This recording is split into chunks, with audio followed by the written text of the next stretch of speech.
Worse than inflation. Let's remember Trump's real record in office. Salon. Anyone who looks back on the Trump years as a golden time when things were so much better isn't bearing reality. Below are your comments.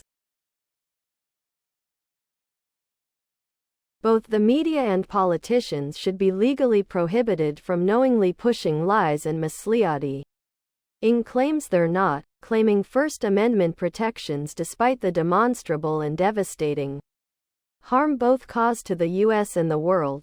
If I'm caught lying on an application, one thing that was left out that has to be said. Trump was the ultimate insider. He did not turn his business empire over to a blind trust as other presidents before him had done for him.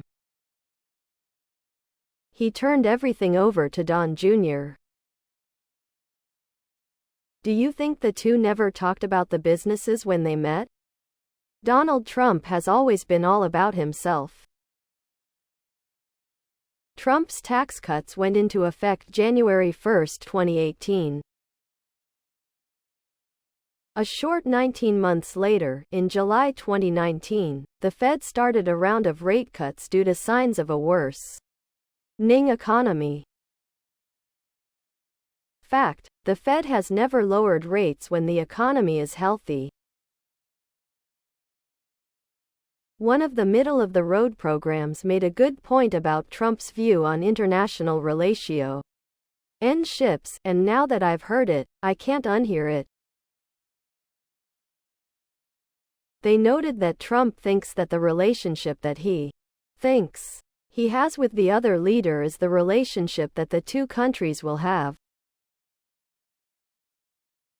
In other words, he's sending the love letters to and he thinks all is well and good, because hey, they're corresponding in a civil tone.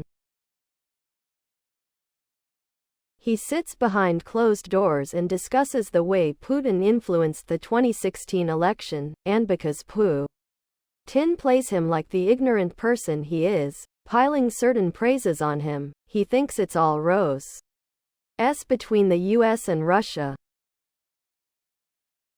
He often says in his interviews and rallies, I get along great with, fill in the blank. He honestly thinks that what they're saying to him when they're face to face is going to translate to foreign policy back home. That alone should be enough to disqualify someone from holding the office. Don't forget to talk about all the measures Trump is proposing that will have an economic impact after 2025. Let's ask him to explain how any of them will bring prices down. 1. Will raising tariffs across the board bring prices down? No, because retailers will pass those higher prices for imported goods we all depend on to consumers. And U.S. producers will be able to raise their prices for the same goods accordingly. Tariffs are taxes that consumers pay. 2. Will deporting 11 million people and closing the border bring prices down?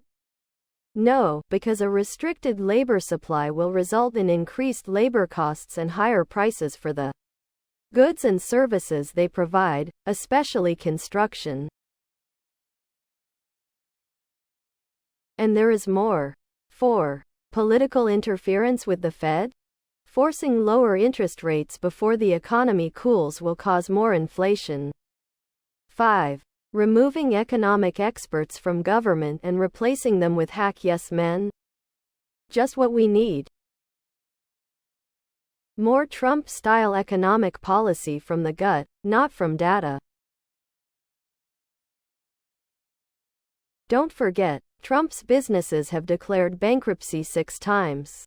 6. Reducing taxes yet again on the rich?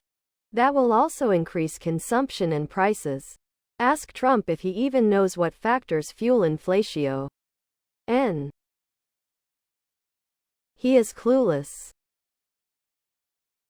Please subscribe to my channel.